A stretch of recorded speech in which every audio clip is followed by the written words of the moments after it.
खान नामजद कर दिया। अडियाला जेल में सहाफ़ियों से गैर रस्मी गुफ्तगू करते हुए इमरान खान ने कहा कि मुस्लिम लीग नून, पीपल्स पार्टी और MQM से कोई इत्तेहाद नहीं होगा। इनके अलावा वो तमाम जमातों से बात करने की हदायत की है। बलोच तलबा की अदम बाज़ाबी के केस में निगरान वज़ीर-ए-आज़म अदालत तलब। इस्लामाबाद हाई कोर्ट के जस्टिस मोहसिन अख्तर कियानी ने बलोच तलबा की अदम बाज़ाबी के केस की सुनवाई की, जिस सिलसिले में असिस्टेंट अटॉर्नी जनरल अदालत में पेश हुए। किसी पर अदम एतमाद नहीं, सारे उम्मीदवार पार्टी के साथ हैं। शेर अफजल मरवत ने मीडिया से गुफ्तगू करते हुए कहा कि जो भी वानी चेयरमैन PTI का साथ छोड़ेगा उनका यही हाल होगा। पंजाब असम्बली की नशस्त पर हमजा शहबाज की कामयाबी के खिलाफ दायर दरख्वास्त खारिज।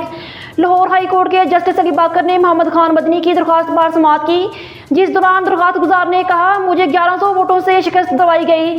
फॉर्म 45 के मुताबिक मैं जीत चुका था, लेकिन फॉर्म 47 में हमजा शहबाज को कामयाब करार दे दिया गया। अदालत ने हलीम आदिल की मजीद मुकदमात में गिरफ्तारी रोक दी।